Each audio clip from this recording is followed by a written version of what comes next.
It's 10 o'clock. This is Sky News at 10. Our top story.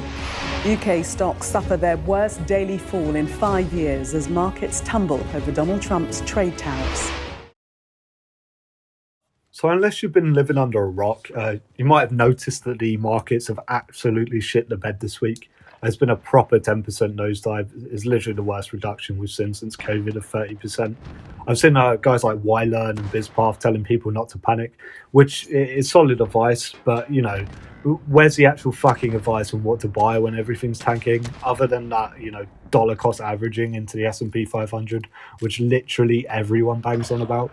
Look, the markets are tanked because essentially this orange twat, who is somehow president still, ditched sound economics for populist tariffs paid by US businesses regardless of where they manufacture because of retaliatory tariffs, and therefore the consumer foots the bill. It's cost me personally about £1,800 or $2,300. But, you know, in some ways it's a good thing because I'm buying stuff for cheaper in certain industries. But essentially the play here is, with the likelihood of inflation, I'm going to buy some gold, more bonds, and stocks like Unilever, Coke, and Associated British Foods. You know, stuff that kind of profits from high inflation due to, you know, consumer purchasing.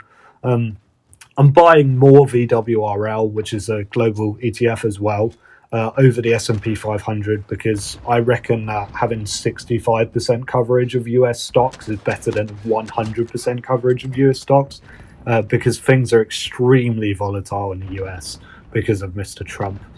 I'm also betting on stocks like Mercado Libre, as I reckon South America will build its regional ties because of these tariffs. Mercado Libre is like the Amazon of Latin America, so it's kind of this e-commerce site. And, you know, like Wylearn and BizPath has said, this crash is nothing, basically.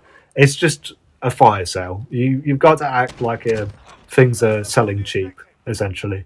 And it might get uglier next week due to uncertainty. We could see this crash as an opportunity to buy more stocks, basically, and commodities at a discount.